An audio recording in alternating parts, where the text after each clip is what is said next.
Bomoko ya mboka bomoko ya mboka mboka esengeli ezala malamu yaya bato mingi wana Kongo kolia na pasi yaya kelasi ya bana kutu na pasi yaya kokunde bembe kutu na pasi yaya yango bomoko ya mboka eye po etalisa bino makambo nyonso ezokoleka na mboka bomoko ya mboka tozala bomoko bomoko ya mboka peuple azonyokwama tozala nde bomoko peuple azosouffrir tozala nde bomoko ozala posa ya kolia soso bapesi yo nde matembela bafonctionnaire basapato ekomi lokola monoko ya ngando tika tozala bomoko na mboka bomoko tala tuyeba yango tango yo oza kunyokola peuple uyebaka ke peuple wana oza kunyokola ye nde nzambe atinda aza kusufrire lobi bukukimina wapi ha bomoko ya mboka bato bozali na libanda ya mboka boyeba bobunda mpona mboka mboka ezala bomoko bomoko ya mboka Alors, très chers téléspectateurs et très chers auditeurs, nous allons aujourd'hui parler de l'actualité. Et l'actualité, c'est l'UNC qui se retire du gouvernement pour non-respect de l'accord et la non-tenue des élections en cette année. Dans la suite de cette actualité, le ministre d'État, ministre du Budget, Jean-Pierre Kangoudia, qui est justement cette personnalité de l'UNC au gouvernement, refuse de quitter le gouvernement et reste avec Bruno Tshibala contre Vital Kamerhe. Est-ce que Vital Kamerhe se trouve seul aujourd'hui? Peut-il faire encore confiance aux membres, aux cadres de son parti politique? Est-ce qu'il n'est pas là en train de payer, comme certains observateurs le disent, le fait qu'on lui reprocherait d'être un petit peu mouvant dans le calcul politique, comme Pierre Kangoudia l'a dit, qu'il ne fera pas de choix par rapport à des calculs politiciens? Est-ce que Vital Kamerhe ne serait pas en train de pêcher cela? La direction politique nationale de l'Union pour la nation congolaise s'est réunie sous la présidence de l'honorable Vital Kamerhe, président national de l'UNC, ce lundi 23 octobre 2017, pour procéder à l'évaluation du niveau d'application de l'accord de la Saint-Sylvestre. Après des échanges fructueux, elle rend publique la déclaration suivante. 1. Considérant le retard et la certitude de la non-organisation des élections au 31 décembre 2017. 2. Considérant que la participation de l'UNC au gouvernement était de contribuer à l'organisation des élections dans le délai de l'accord de la Saint-Sylvestre. 3. Compte tenu du fait qu'à ce jour, la CENI n'a toujours pas publié le calendrier électoral conforme à l'accord de la Saint-Sylvestre. 4. Après concertation avec le camarade Pierre Kangoudia Mbayi, la direction politique nationale de l'UNC décide le retrait du délégué de l'UNC du gouvernement en la personne de M. Pierre Kangoudia Mbayi, ministre d'État au budget. L'UNC œuvrera toujours dans l'intérêt du peuple congolais. Que Dieu bénisse la RDC et son peuple.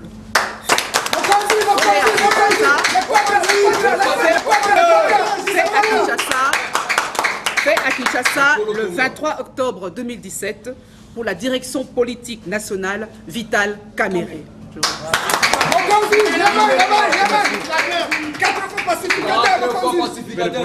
Bien sûr. Voilà.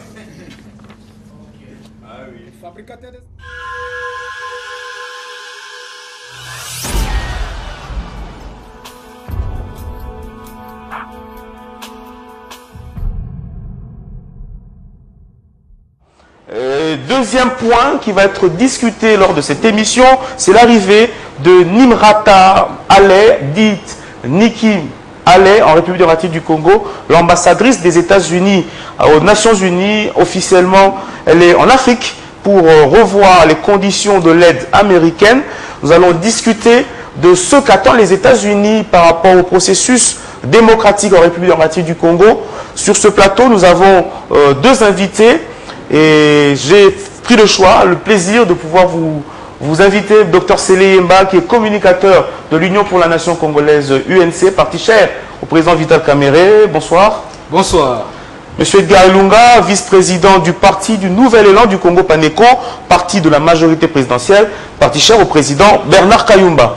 Bonsoir. Bonsoir, monsieur Thierry. Voilà, avec vous, nous allons discuter de ces questions, particulièrement avec vous. Pourquoi? Parce que voilà, la première question, c'est l'UNC. Je vais commencer directement avec l'auteur Seyemba. Qu'est-ce qui s'est passé? Pourquoi l'UNC décide subitement, en dernière minute, de retirer un membre du gouvernement, pratiquement 6 mois après que celui-ci se trouve dans ce gouvernement? Qu'est-ce qui a changé aujourd'hui pour que Vital Kamerhe et son bureau politique décident du départ de Pierre Kangoudia? Qu'est-ce qui a changé? Non, j'aimerais d'abord remettre les choses à leur place. Nous n'avons pas décidé du départ de Pierre Kangoudia, mais nous avons décidé de notre retrait du gouvernement. Il se retrouve être le seul délégué de l'UNC au gouvernement, c'est comme ça que vous pouvez parler de lui. Donc ce n'est pas lui un titre personnel comme individu, mais plutôt le retrait de l'UNC au gouvernement. C'est une réunion, c'est une plutôt décision prise au niveau de la direction politique nationale, où après avoir recueilli tous les éléments par rapport à l'organisation des élections dans notre pays, conformément à l'accord du 31 décembre 2016, nous ne voyons pas la tenue des élections en 2017.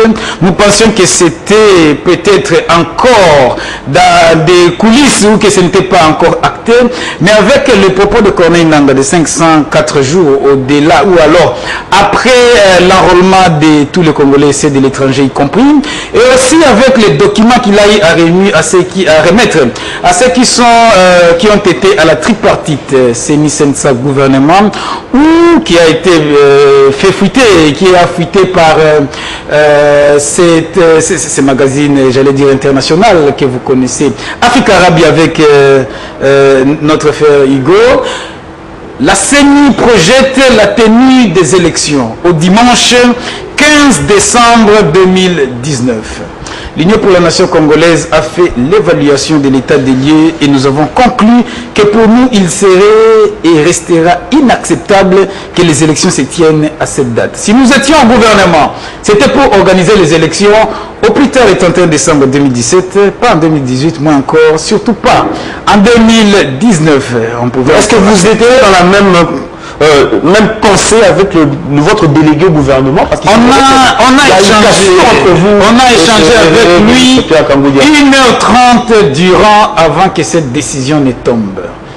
On a échangé avec lui, avec 4 de ses collaborateurs, des membres de son cabinet, pas les moindres directeurs de cabinet, conseillers juridiques, coordonnateurs de cellules et coordonnateurs de cellules adjoints. Et la sentence était tombée, la décision, avec leur approbation, qu'effectivement nous ne quittons pas, que nous ne pouvons pas nous justifier face à l'opinion. Qu'est-ce qui pouvait encore nous garder dans ce gouvernement qui ne voulait pas organiser les élections dans les délais que nous nous sommes convenus? C'est comme ça que la direction politique nationale, entendue, nous avons rendu public notre communiqué hier à 15h heure de Kinshasa au quartier GB. Vous avez rendu public votre communiqué, mais vous avez vous-même aussi suivi les réactions de Pierre Kangoudia.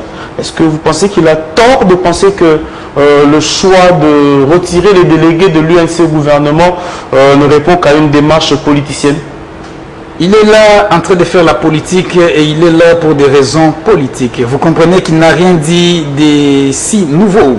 Je ne veux pas entrer dans tout ce qu'il a à dire parce qu'il y a beaucoup d'histoires qui ne collent pas, mais nous lui disons qu'il ferait mieux peut-être de rendre les tabliers. Parce qu'il n'a pas voulu et il n'a pas voulu rendre les tabliers, Il a, au lieu de démissionner du gouvernement, il démissionne de l'UNC.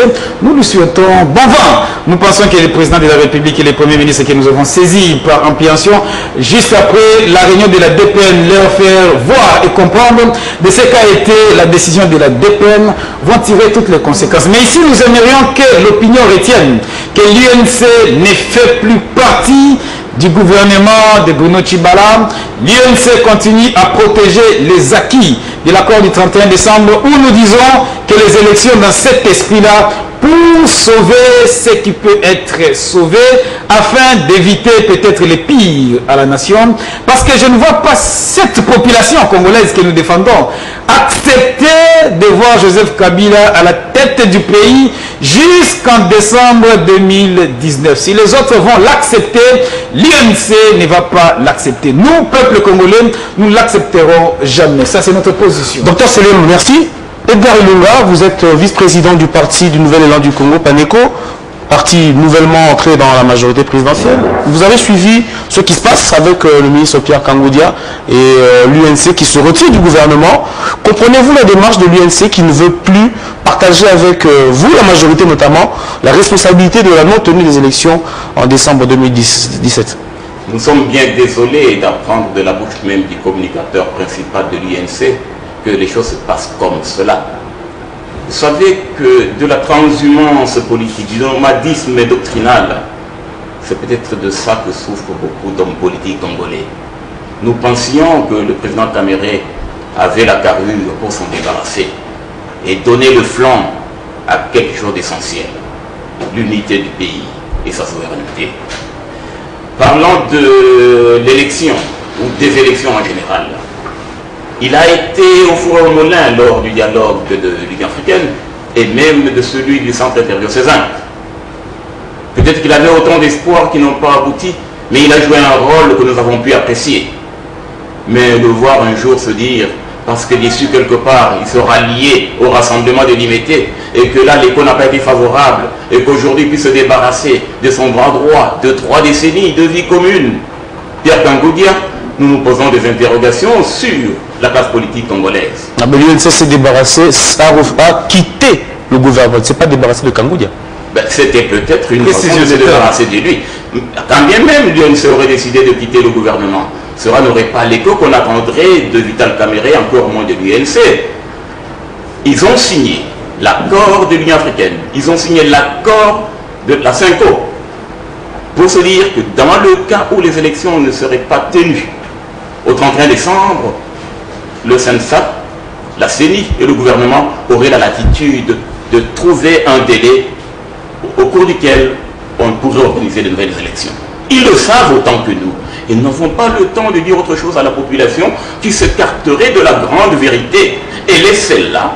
La CENCO le sait, celle qui a servi de médiation, quand même il se serait donné le luxe de pouvoir agir en autorité imposante. L'opposition le sait, dans ses différentes articulations aujourd'hui implosées. La majorité le sait aussi, la société civile le sait, et nous, peuple, nous le savons. Nous voulons bien qu'il y ait une sorte de stabilité politique dans le chef des hommes politiques. Parce que nous nous adressons au peuple et nous parlons au nom d'un peuple qui voit combien nous sommes ondoyants, combien nous sommes changeants, combien nous sommes transhumants. On se dit, tiens, où est-ce qu'ils veulent nous amener? Et nous comparent à l'autre camp, le camp de la majorité. Ils se disent, tiens, depuis qu'ils ont commencé leur débat, leur conciliabule politique, il y a un seul monsieur qui est resté stable. Un seul. Et peut-être le plus jeune de tous, c'est le président Joseph Kabila Kabange. Est-il plus sage que les vieux? Est-il plus sage que les aînés que nous sommes? Je pense que oui.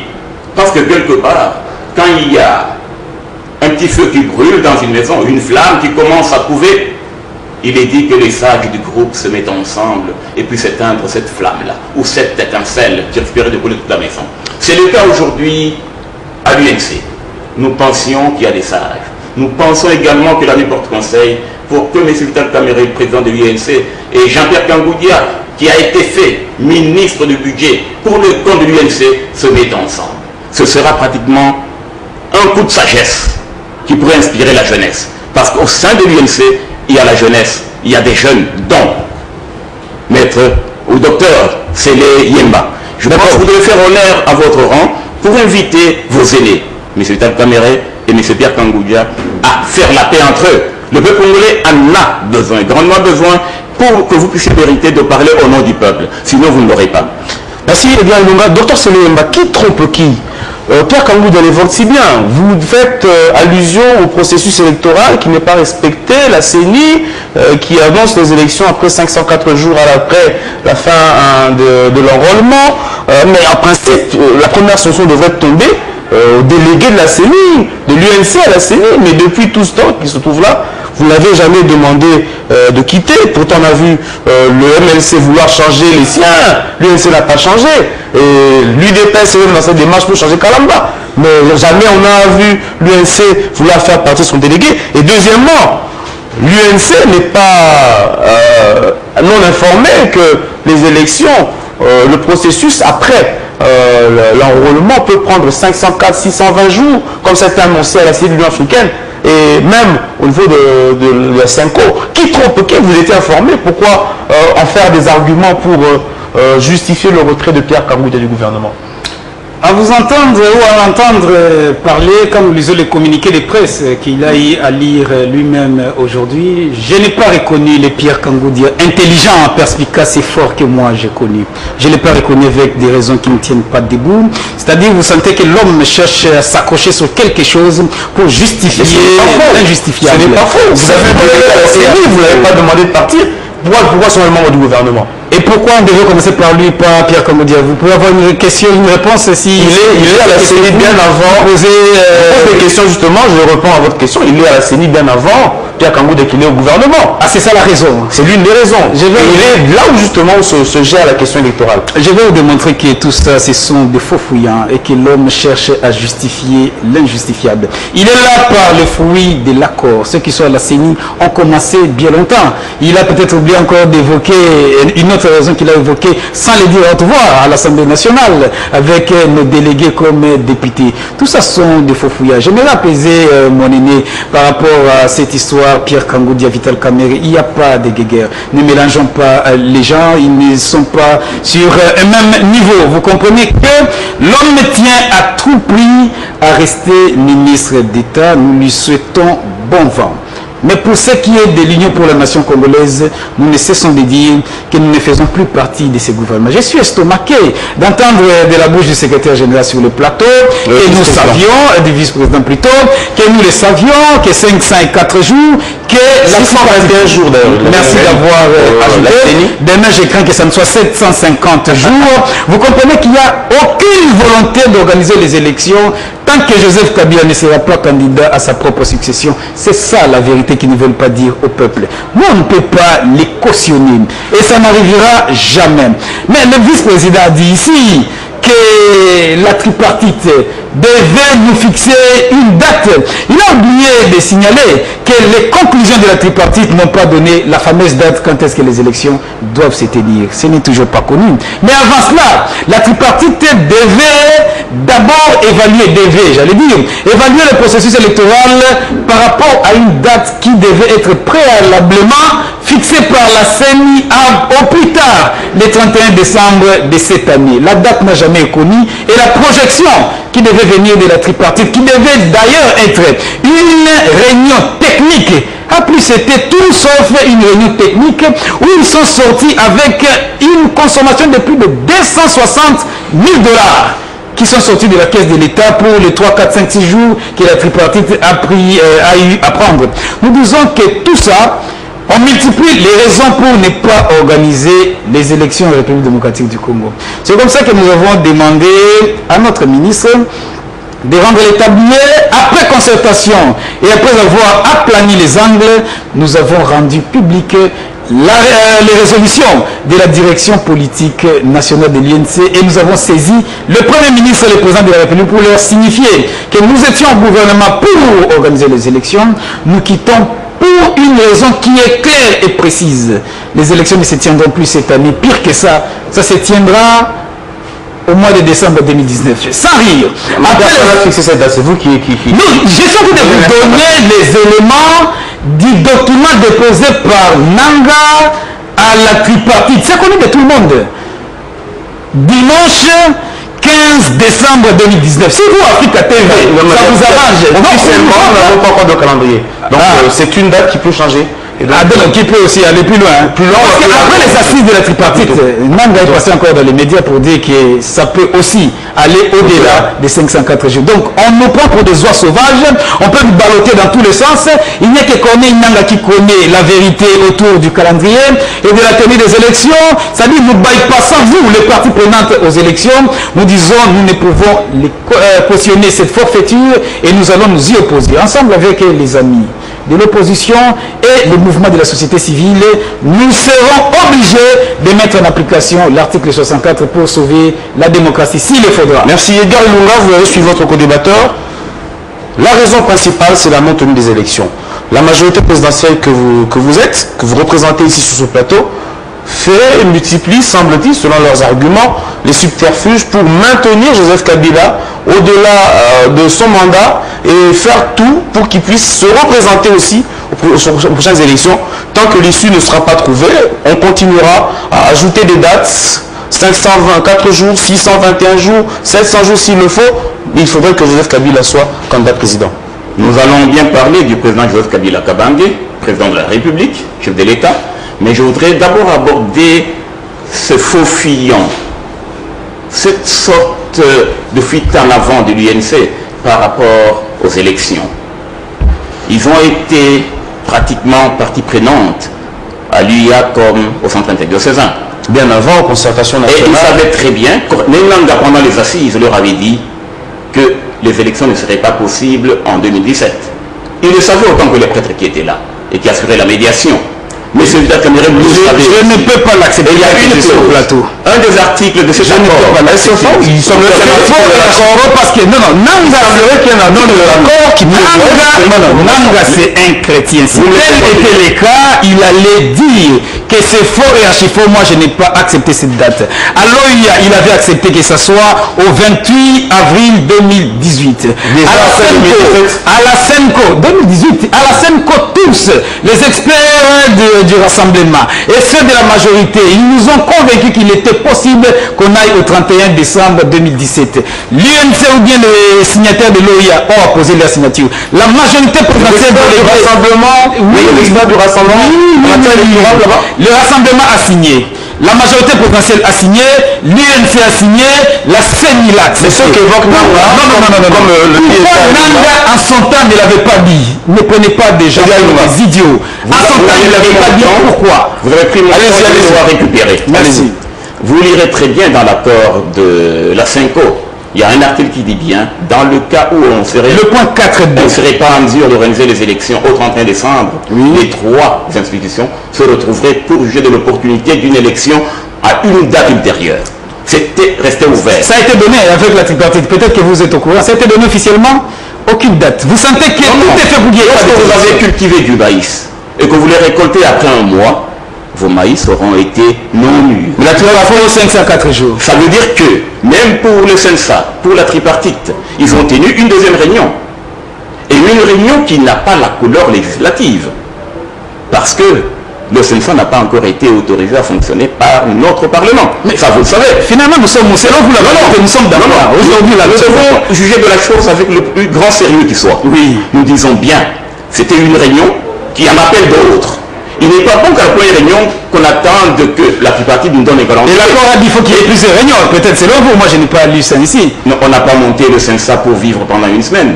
C'est pour accompagner les élections. Je pense que vous êtes conséquent de ce que vous dites, vous, majorité présidentielle, pas vous personnellement. Nous sommes responsables et nous voulons bien que de l'autre côté, à l'opposition, qu'on ait une attitude plutôt responsable qui honore le peuple, pour lequel nous justifions notre présence. En organisant les élections 4 ans après la fin du mandat de Joseph Kabila. Nous disons bien, nous voulons être responsables. Oui. Joseph Kabila est peut-être la cible de l'opposition aujourd'hui. La personne de Joseph Kabila déplaît à certaines gens qui disent avoir le peuple dans leur poche, alors que c'est plutôt Joseph Kabila qui a un plus grand nombre derrière lui. J'avais donné l'exemple sur notre plateau en disant, il y a une année et demie, lors d'un groupe de partis politiques réunis en Djibouti, à Sainte-Thérèse, 23 partis politiques pour 3000 disciples. Faites la part des choses, la répartition. Revenons à la question. Alors, revenons à la question, oui. Parce que la cible de Joseph Kabila, c'est là qu'on se trompe de notes. Joseph Kabila est président aujourd'hui de cette République. Demain, il partira. Et en partant, il n'a pas le droit de léguer au peuple congolais un pays en carton qui, à la première pluie, va se mouiller et disparaître. S'il n'est pas Il est responsable. Il ne doit pas céder au chantage de l'opposition. Dans cette opposition, je le disais l'autre fois là, il n'y a peut-être que très peu de gens qui puissent arriver à la cheville du président Kabila. Du point de vue de la sagesse, de la stabilité politique et du sérieux qu'il donne à la chose publique. Vous êtes le seul Congolais à le voir sous cet angle. Je le dis parce que ceux qui chantent et qui disent, qui parlent des choses au nom du peuple, ils n'ont jamais réussi à quantifier, à évaluer ce peuple-là. Et pour réussir à évaluer, il faut accepter d'aller aux élections. Revenons à les élections pour qu'on y arrive. Il ne faut pas qu'on y aille demain pour le chaos. Il faut qu'on y aille pour que le pays récupère sa souveraineté. C'est important. Est-ce qu'on est prêt à la majorité présidentielle à aller aux élections? Parce que selon l'opposition, il semblerait que tout ce qui se fait aujourd'hui est une conséquence d'un plan ourdi contre la population, comme ils le disent eux-mêmes, pour ne pas avoir des élections sans que Joseph Kabila soit candidat. Si on peut encore admettre qu'il existe dans notre pays une sorte d'opposition, aussi faut-il la définir.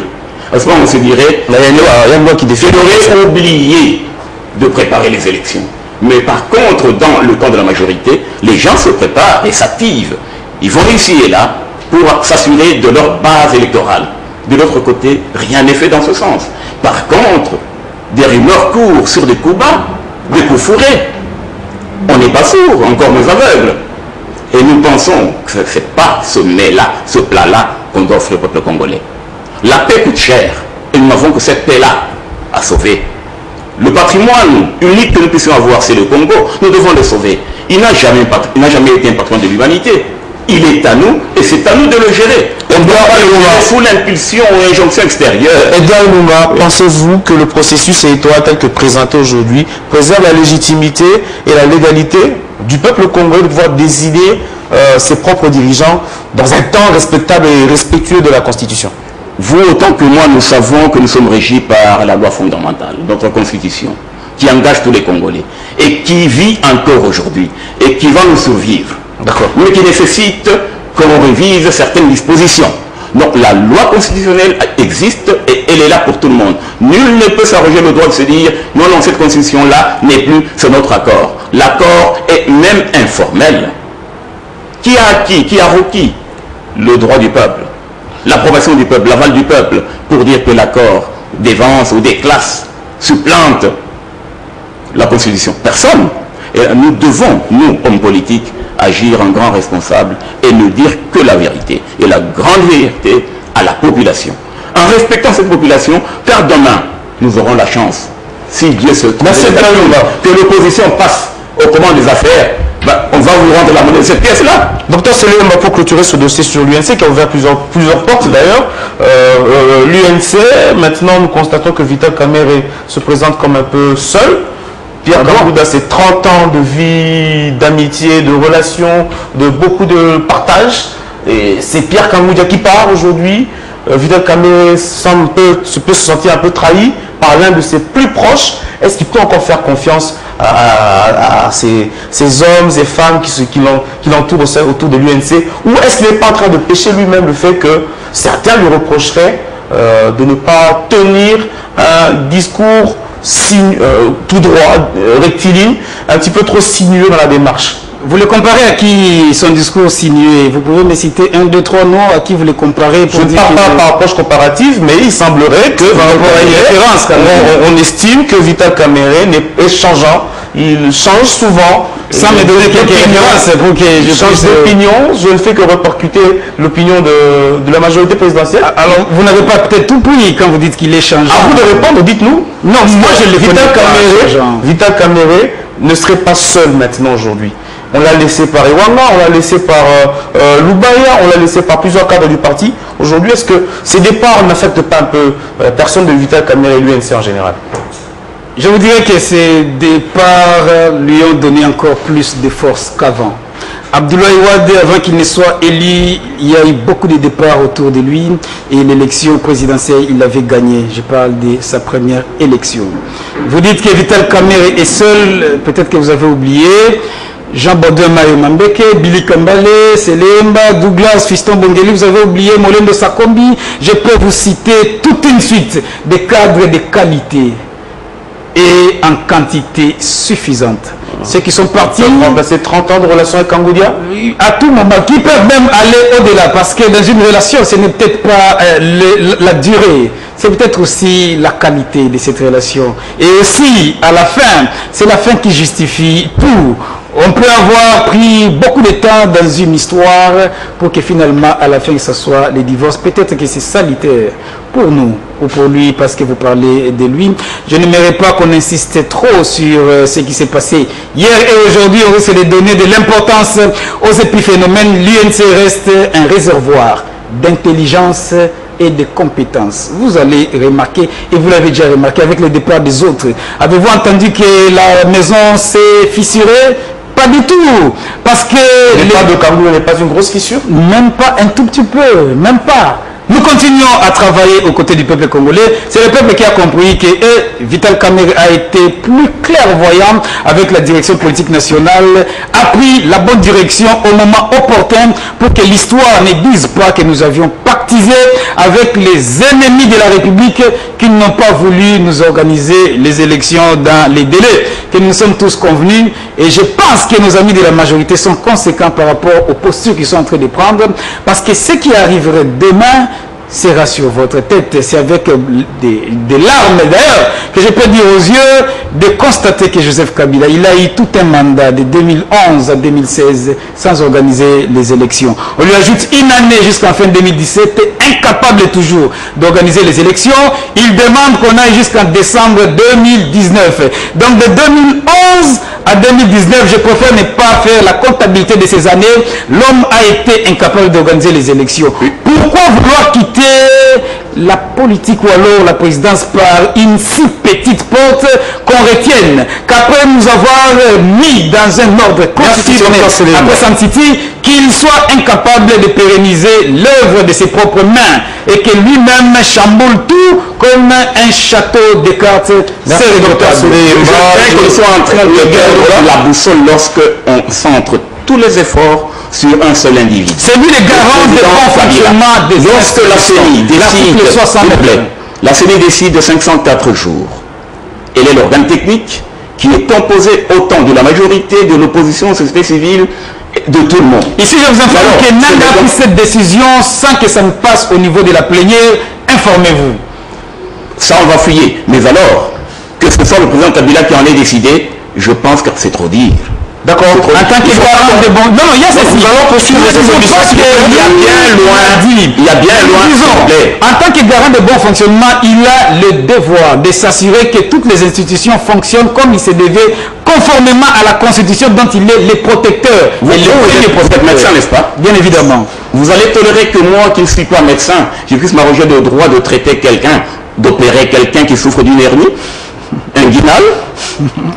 Je vais vous entendre jusqu'à la fin. Est-ce que vous allez tolérer que je le fasse? Est-ce que vous savez que non? Alors, nous n'avons donc pas le droit de nous substituer à Corneille Nanga qui, lui, qui est le technicien. Donc, la République, le main de Nanga, il peut en faire tout ce qu'il veut. C'est fini. Là, il fait cette déclaration en France, à Lubumbashi, devant la presse. Jean-Pierre Kalamba n'est pas Nanga. Ceux qui devaient Jean-Pierre Kalamba n'est pas Nanga. Il y a un délégué de l'UNC là-dedans. Il est dans la plénière et la plénière n'a jamais été consultée. Non. Il a été consulté avant le comité de liaison. On va poursuivre cette émission puisqu'on va toujours parler des élections. On va continuer à parler des élections tout de suite. Dans cette deuxième partie, je rappelle aux téléspectateurs qui nous suivent que nous sommes en train de passer aussi sur la radio Africa FM 98.3 MHz. Vous pouvez réagir à ces interventions des uns et des autres au 081 045 50 95 081 045 50 95 ou au 089 91 69 377 sur la fréquence panafricaine Africa FM 98.3. Nous poursuivons cette émission cette fois-ci avec le deuxième sujet qui fait à peu près la suite de ce que nous venons de dire. L'arrivée de Nikki Haley en République démocratique du Congo, l'ambassadrice, je vais y arriver, des États-Unis aux Nations Unies, officiellement est en Afrique, pour revoir les conditions de l'aide américaine. Selon nos confrères de RFI, c'est en substance le message qu'elle adressera au président Joseph Kabila et Salva Kiir. Chaque année, l'ONU débourse 2 milliards de dollars pour les missions de maintien de la paix en République démocratique du Congo et au Soudan du Sud pour des résultats très mitigés. Si Kinshasa refuse de soumettre son calendrier électoral ou que Djouba traîne dans son processus politique, Alep pourrait donc décider de couper les robinets à dollars et mettre à exécution une menace qui plane depuis l'arrivée au pouvoir de l'administration Trump, qui plaide pour une approche plus pragmatique de l'aide humanitaire et des missions de maintien de la paix, selon nos confrères de la Radio France Internationale. Donc nous allons parler de l'importance des États-Unis dans la contribution à la paix dans le monde, notamment en République démocratique du Congo. Pensez-vous qu'aujourd'hui la communauté internationale soutient suffisamment le processus politique en République démocratique du Congo? Croyez-vous que Mme Allais peut apporter un plus à l'avancement du processus politique en RDC? Merci bien pour cette question qui est d'une grande envergure politique. Mme Nimrata ou Nikalei vient pour juger de l'efficacité du financement américain à l'égard, non pas de la RDC, mais du système des Nations Unies opérant en RDC. Je pense que c'est là qu'il nous faut reformuler la question. Est-ce qu'on est d'accord là-dessus? La même chose. Si tu as aussi les États-Unis dépenses de l'argent pour une mission des Nations Unies qui se trouve en RDC, c'est qu'ils contribuent quelque part aussi au maintien de la paix. Ce n'est donc pas à la RDC que Mme Nimrata va demander des comptes sur la gestion de 2 milliards de dollars décaissés, disons, sur une base annuelle. C'est plutôt au système des Nations Unies et à la MONUSCO. Pourquoi elle viendrait ici en RDC sinon rencontrer le chef de l'État? Elle peut bien rencontrer le chef de l'État, mais pas sur cette matière-là. Je ne pense pas que notre gouvernement gère les fonds destinés à la MONUSCO. Au point que même au sein de notre gouvernement, il y a eu, le président l'a dit quand il était à New York dernièrement, il a dit qu'on devait revoir non seulement le mandat des Nations Unies, de la MONUSCO, il fallait entrevoir le retrait. On a demandé depuis plusieurs années, parce que les résultats sur le terrain sont très mitigés. C'est plutôt de ce côté-là que Mme Nimrata devrait poser la question. Sinon, les relations entre la RDC et les États-Unis sont au très beau fixe. On ne doit pas se tromper de cible. Il n'est pas bon que s'il y a quelques petites sueurs dans la gestion quelque part, que cela retombe sur le dos de la RDC. Il y a autant d'ONG ici qui gèrent des fonds faramineux, et ces fonds-là, lorsque terminé, se disent non, la RDC a reçu autant, mais on ne voit rien sur terrain. Et ce ne sont pas les Congolais qui gèrent. Ce sont les autres qui gèrent pour le compte du Congo. Croyez-vous ça barde, on demande aux Congolais d'en rendre compte. Mais croyez-vous à l'apport des États-Unis justement dans l'évolution du processus et du processus démocratique en RDC? Un apport, oui. Les États-Unis comprennent très bien que la RDC est un État souverain, au même titre que les États-Unis. Quand il y a par exemple des policiers blancs qui tuent des Noirs, la RDC se dit, ça c'est une affaire américano-américaine. N'est-ce pas? On n'a jamais fourré son nez là-dedans. Aujourd'hui, en Espagne, avec la Catalogne, qui est allée à un référendum, qui a décidé de se disloquer de l'Espagne, on n'entend pas un seul pays au monde se dire on soutient les Catalans. Par contre, on soutient le royaume de l'Espagne contre la Catalogne qui a obtenu par vote au-delà de 90% qu'elle se sépare de l'Espagne. Ça, c'est la Catalogne. Quand vous allez en France, l'île des Corses, à la Nouvelle-Zélande, étouffée depuis des décennies. Et dans la Grande-Bretagne, disons même le Royaume-Uni, vous avez l'Écosse qui a la Nouvelle-Zélande, qui a félicité la Catalogne. Mais les grandes puissances se taisent parce de connivence ou elles soutiennent plutôt le Royaume d'Espagne. Quelque part, je ne pense pas qu'il faille faire la politique d'un même poids, mais deux mesures. Mon stylo a quelques grammes, mettons 3 grammes. Mais je ne peux pas comprendre qu'on lui donne 5 grammes ici et 10 grammes là-bas. Un même poids doit avoir la même mesure. Donc on doit appliquer les mêmes attitudes à l'égard des nations avec lesquelles on collabore, en respectant la souveraineté. Il en est autant pour le Sud-Soudan. Ce n'est pas les Soudanais du Sud qui ont créé le Sud-Soudan. Je pense que vous savez autant que moi. Les Sud-Soudanais réclamaient un bon partage des ressources du pétrole. L'extérieur a décidé de la partition du pays. Maintenant, le Sud-Soudan se brûle, comme la Libye d'ailleurs. Et qui apporte la responsabilité? Ce ne sont pas les Soudanais du Sud. Et bien, alors, remonter l'histoire. Merci Edgar Lunga. Docteur Seleyemba, pensez-vous que l'ambassadrice des États-Unis aux Nations Unies peut apporter une plus-value dans l'avancement du processus politique en République démocratique du Congo? Vous avez tout dit déjà dans votre question, vous avez compris qu'ils vont évaluer leur attitude, je parle des États-Unis.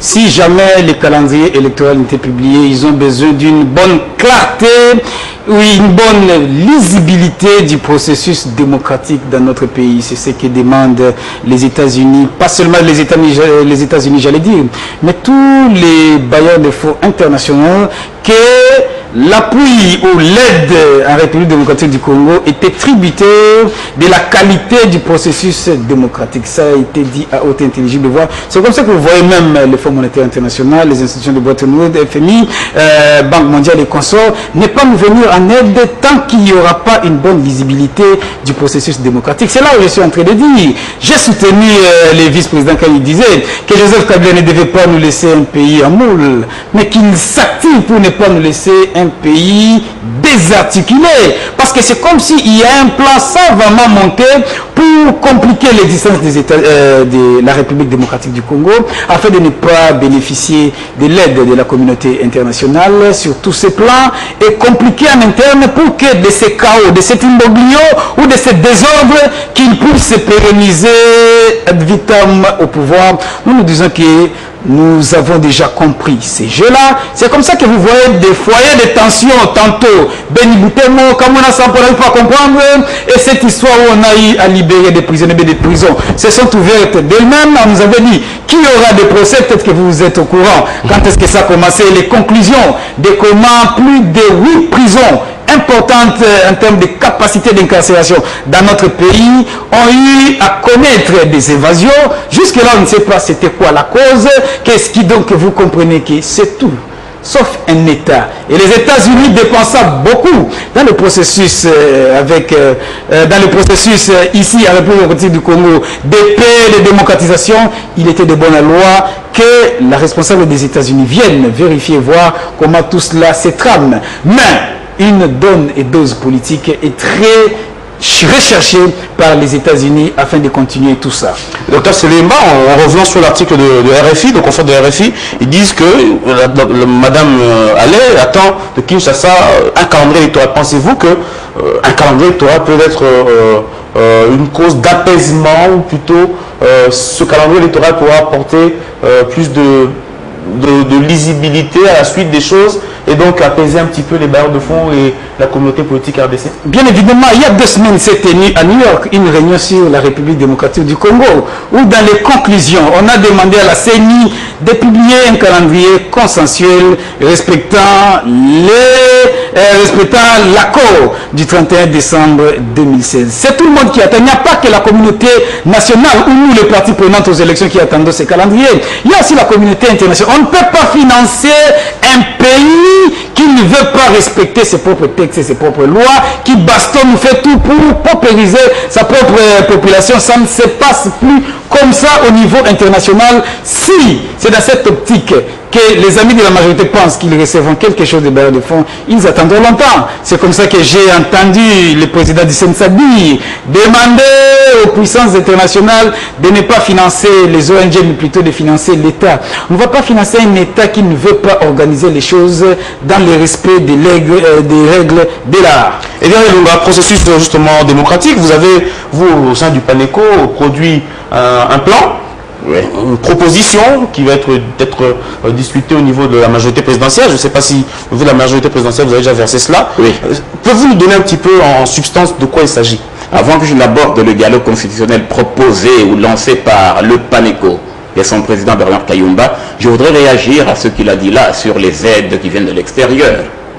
Moi, je pense que nous devons créer un nouvel élan pour ce Congo. Un nouvel élan pour que demain, vous qui êtes encore jeunes, ou les enfants qui naîtront, héritent d'un pays viable.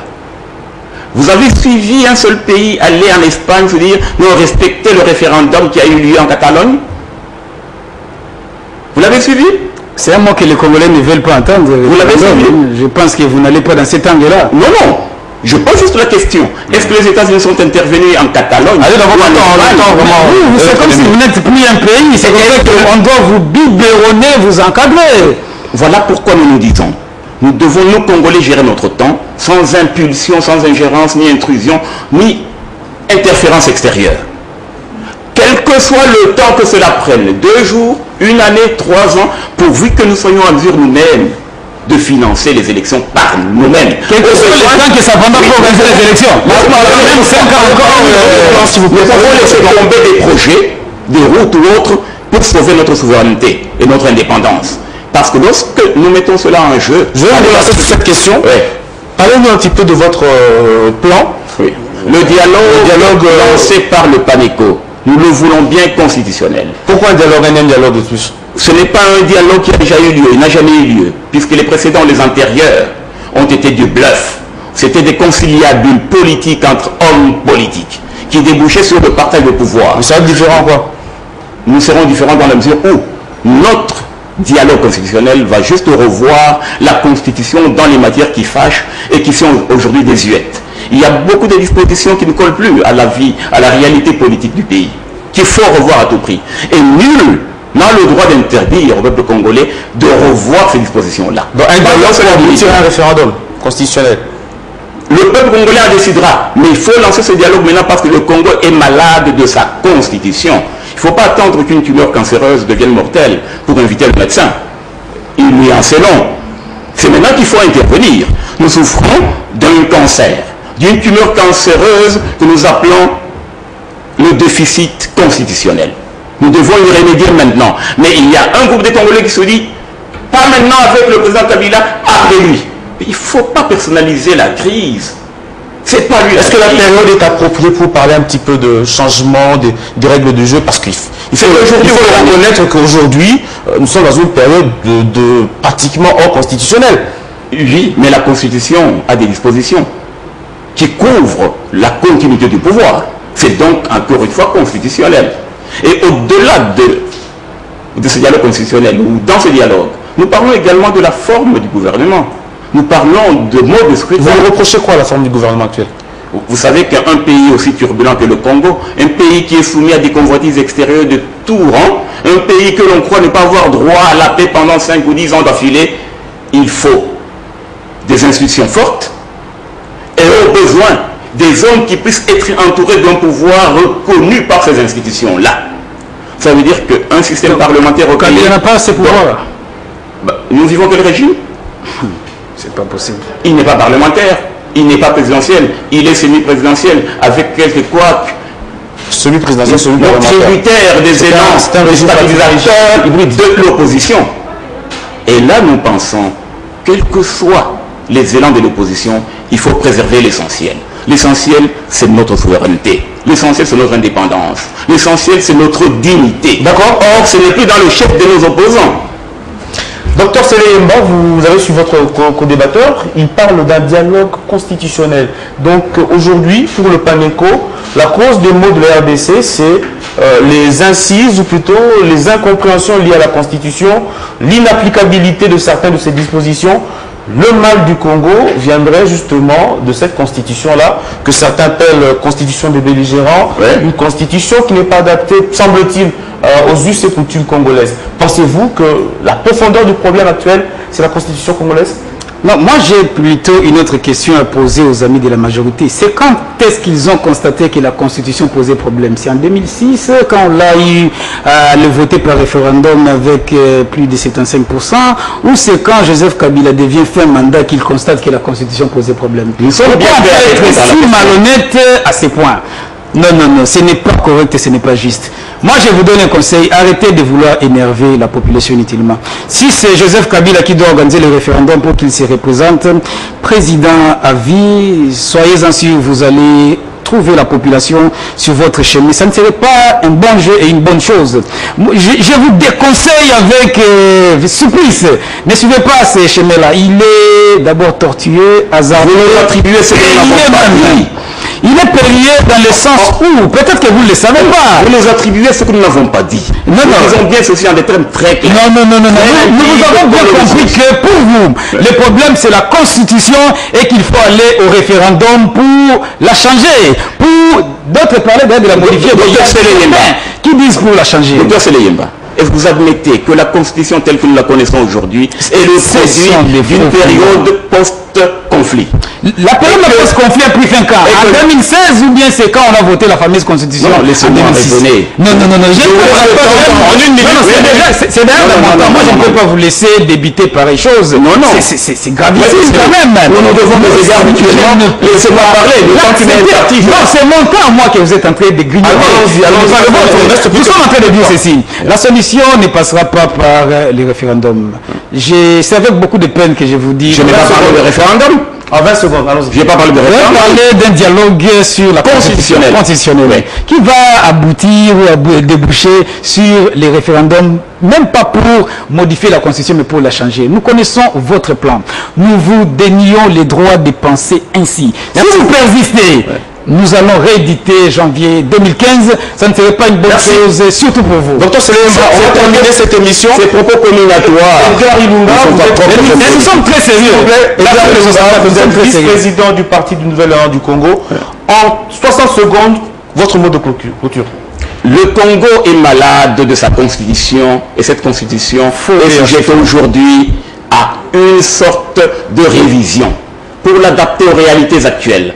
Et ensuite, à l'opposition, nous demandons qu'elle se débarrasse des propos comminatoires qui ne peuvent pas honorer la classe politique congolaise parce que le peuple nous observe, le peuple voudrait bien se voir éduqué par ce que nous disons, par ce que nous débitons. Le Congo est grand et voudrait avoir des dirigeants qui soient grands. Il ne faut pas voir dans l'œil de l'autre une poutre ou une sorte de brindille, pendant que dans votre œil, vous logez une poutre. Une poutre de division, une poutre d'un monstre à autant de têtes à la présidentielle. Edgar Lunga, vice-président du Parti du Nouvel Élan du Congo, PANECO, parti cher au président Bernard Kayumba.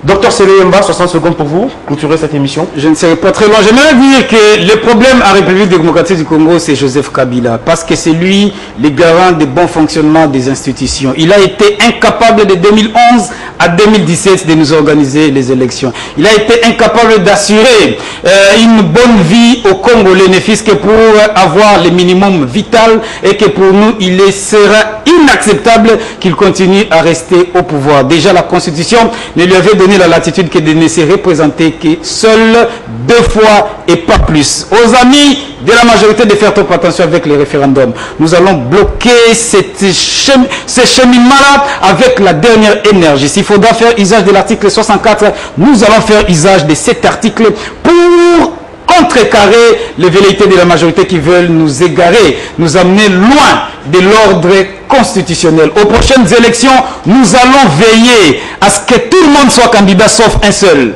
Joseph Kabila, parce qu'on lui avait donné que 2 mandats, et par la Constitution et par les 2 accords. Seleyemba, docteur Seleyemba, communicateur de l'Union pour la Nation Congolaise, UNC, parti cher au président Vital Kamerhe. Je ne sais pas si maintenant vous êtes prêt pour entrer au rassemblement. Avec ce langage, je suis sûr qu'on va vous accueillir à bras ouverts. Nous sommes en train de travailler ensemble avec le rassemblement pour la mise en œuvre de l'article 64. D'accord, vous avez suivi très chers téléspectateurs, c'était la réplique magazine.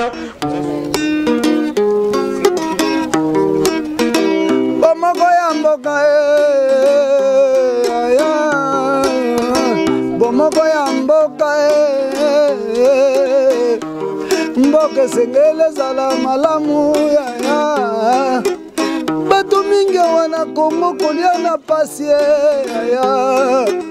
kelasi ya bana kutu na pasi ya kokunde bembe kutu na pasi ya yango bomoko ya mboka eye po etalisa bino makambo nyonso ezokoleka na mboka bomoko ya mboka tozala bomoko ya mboka peuple azonyokwama tozala nde bomoko peuple azosouffrir tozala nde bomoko ozala posa ya kolia soso bapesi yo nde matembela bafonctionnaire basapato ekomi lokola monoko ya ngando tika tozala bomoko na mboka e bomoko e tala tuyeba yango tango yo oza kunyokola peuple uyebaka ke peuple wana oza kunyokola yende nzambe atinda